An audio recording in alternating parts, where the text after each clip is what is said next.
इस विश्वास के साथ कि अगर डुबकी लगा ली तो सीधा मोक्ष की प्राप्ति होगी, तो सीधा मोक्ष की प्राप्ति होगी।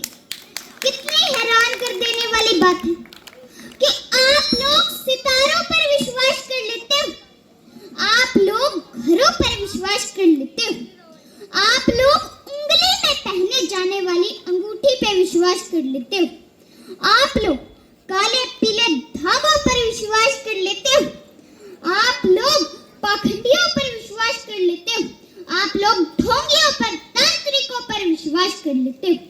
पर ईश्वर की सबसे नायाब रचना आप खुद हो, फिर भी आप खुद पर विश्वास नहीं रखते। जो चीज आपका भविष्य बना सकती है वो चीज कहीं बाहर नहीं है, वो चीज आपके अंदर ही है, वो चीज आपके भीतर ही है। इसलिए आप खुद पर विश्वास रखिए, इसलिए आप खुद पर विश्वास रखिए। जब आदमी जीवन में हार कर परेशान हो जाता है तब वो अंधविश्वास की ओर चला जाता है। अंधविश्वास वो दलदल है जिसमें अगर एक बार इंसान, एक बार व्यक्ति गिर जाता है तो वो अपना सब कुछ खो देता है, तो वो अपना सब कुछ खो देता है। आदमी भी कितना नादान है, मंदिर में शंख और घंटे बजाता है, सोया हुआ खुद है और भगवान को जगाता है, भूखे को रोटी दे नहीं सकता और मंदिर में भोग लगाता है, अंधेरा दिल में है और दिए मंदिर में जलाता है। वाह क्या बात है दोस्तों, वाह क्या बात है दोस्तों। कलयुग में कौन संत है और कौन काल नेमी, यह पहचानना मुश्किल हो चुका है, कठिन हो चुका है। एक पाखंडी कहता है कि मैं भगवान से बात करता हूँ, वह पर्ची काट कर भविष्य भी बताता है।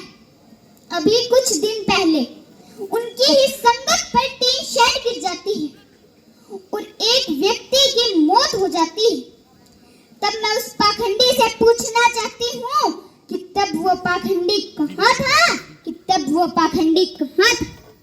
आज उठ के आ गए हैं नए नए बाबा, खुद को बताने लगे हैं भविष्य के राजा, फैला रहे हैं देश में पाखंड, पर्चियों से बता रहे हैं देश का भविष्य, भोली भाली जनता को लूटते हैं और बूढ़े माता पिता अपने बच्चों का, अपने बेटे बहुओं का तिरस्कार झेल रहे हैं, अत्याचार झेल रहे हैं और वही बेटे और वही बहुएं पाखंडियों के चरणों में पड़े रहते हैं।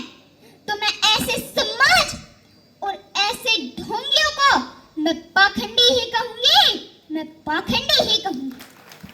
एक तरफ गरीब भूख से तड़फ रहा है और पाखंडियों को दान दे रहे हैं। जिस देश में गरीब के बच्चे भूख से मर रहे हैं और पत्थर पर दूध चढ़ाया जा रहा है, तो उस देश के विकसित होने का सपना आज से देखना बंद कर दो, आज से देखना बंद कर दो। माँ बाप की सेवा करने में आपको शर्म आती है और पत्थर पूजने के लिए आप लोग लाइन में खड़े हो, यह विडंबना नहीं तो और क्या है, तो और क्या है। हमारा देश अंग्रेजों से आजाद हुआ, अंधविश्वास व पाखंडियों की बेड़ी में अभी भी जकड़ा हुआ है। मैं भगवान पर विश्वास करती हूँ, लेकिन पाखंडियों पर बिल्कुल भी नहीं, बिल्कुल भी नहीं। हमारे भारत देश में यहाँ पर लॉजिक से ज्यादा मैजिक के पैसे मांग रहे हैं, तभी हमारे देश में शायद इंजीनियर कम और बाबा ज्यादा बन रहे हैं, और बाबा ज्यादा बन रहे हैं। और अभी कुछ दिन पहले मैंने कुछ वायरल वीडियोस देखी थी जिसमें कंचन नाप के बाद बहुत से ऐसे छोटे छोटे बच्चे कुएं में बैठते हुए नजर आ रहे हैं, तप करते हुए नजर आ रहे हैं, अपने शरीर को कष्ट देते हुए नजर आ रहे हैं। तो मैं उनसे बोलना चाहती हूँ कि यह उम्र आपकी मेहनत करने की है, लगन करने की है, आपका भविष्य बनाने की है, पढ़ाई करने की, ना कि पाखंडियों की ओर पढ़ने की, ना कि पाखंडियों की ओर पढ़ने की। और रामायण में लिखा है कि भगवान कण कण में है, शरीर को कष्ट देना पाप है, पर फिर भी आप शरीर को कष्ट देते हुए नजर आ रहे हैं।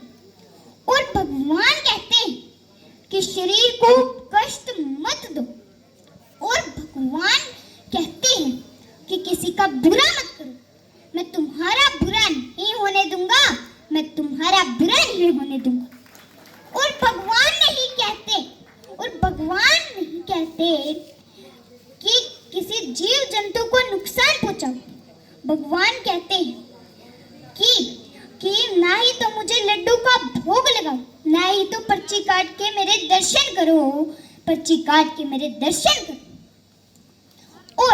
और चीन जापान के लोग आज नए नए आविष्कार कर रहे हैं, और हमारा देश आज भी वह पुरानी प्रथाओं और पाखंडियों में अभी भी चल रहा है।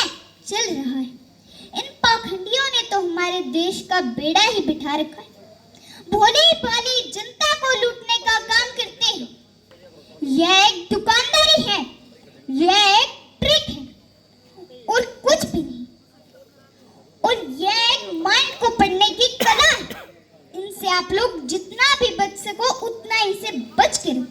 सनातन धर्म कहता है कि 81 हजार साल एक टांग पे खड़े होकर ऋषि मुनि ज्ञानी तपस्या करते करते इस दुनिया से चले गए, और उनको भी भगवान के पूर्ण दर्शन नहीं हुए। तो ये पाखंडी कहते हैं कि हम तो भगवान से बात करते हैं। इन्होंने तो भगवान का खिलौना ही बना रखा है। और जो लोग बोलते हैं कि मेरे में काली आ गई, मेरे में माता आ गई, मेरे में पीर आ गया, मेरे में फकीर आ गया, तो मैं उन लोगों से बोलना चाहती हूँ कि आपने तो भगवान का खिलौना ही बना रखा है।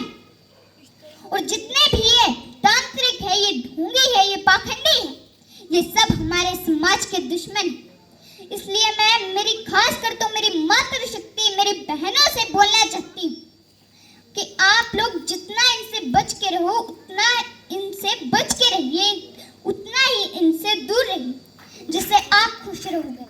और अगर आप खुश रहोगे तो आपका परिवार खुश रहेगा।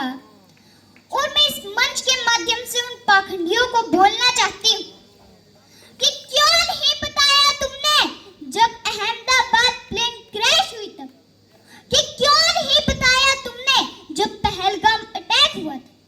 इतने बड़े बड़े हादसे मेरे देश में हो जाते हैं और तब इन लोगों को सांप सूंघ जाता है। और मैं आपको एक ट्रिक बता देना चाहती हूँ।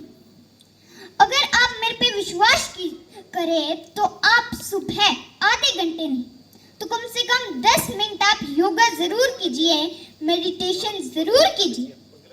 मैं भी सुबह आधे घंटे मेडिटेशन करती हूँ, योगा करती हूँ। और आज की भागदौड़ भरी जिंदगी में बीपी, मोटापा, शुगर बीमारियों से इंसान जूझ रहा है। अगर आप मेरे पे विश्वास करके देखो तो आपकी ये योगा है ना, ये मेडिटेशन आपकी पूरी जिंदगी बदल देगा। आपका काम में भी मन लगेगा, आपका माइंड फ्रेश रहेगा। और अगर आप खुश रहोगे तो आपका परिवार खुश रहेगा और आपका काम में भी मन लगेगा, और जिससे आपको पाखंडियों के पास जाने की बिल्कुल भी जरूरत नहीं होगी। और मैं इस मंच के माध्यम से जितने भी मेरे युवा साथी मेरी आवाज सुन रहे हैं तो मैं उनसे बोलना चाहती हूँ कि जो आज के जो युवा साथी हैं वो इंटरनेट व मोबाइल फोन में जुटे रहते हैं, कि दुनिया में जुटे रहते हैं, तो मैं उनसे बोलना चाहती हूँ कि आप मेडिटेशन, योगा जरूर कीजिए।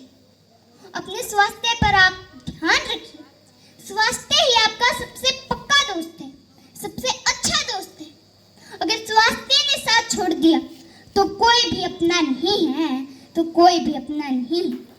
इसलिए स्वास्थ्य पर ध्यान रखिए। योगा व मेडिटेशन वो प्रकाश है जिसे एक बार जला दिया तो वो प्रकाश ही प्रकाश कर देगा। योगा धर्म नहीं, योगा साइंस है। योगा व मेडिटेशन का आविष्कार आज से नहीं बल्कि 5000 5000 साल पहले से हुआ है। और रामायण में भी योगा व मेडिटेशन का वर्ण किया गया है, वर्ण किया गया। और मैं अपने पंक्तियों को विराम देने से पहले आपको निशे पर भी कुछ पंक्तियां बता देना चाहती हूँ कि निशा वो दलदल जिसमें अगर एक बार आप फंस जाओ तो वो आपका पूरा जीवन नरक जैसा कर देगा, नरक जैसा कर देगा। और मैं आपको बता देना चाहती हूँ कि जो आज मुझे यहाँ तक जो लाए उसका जो महत्वपूर्ण योगदान है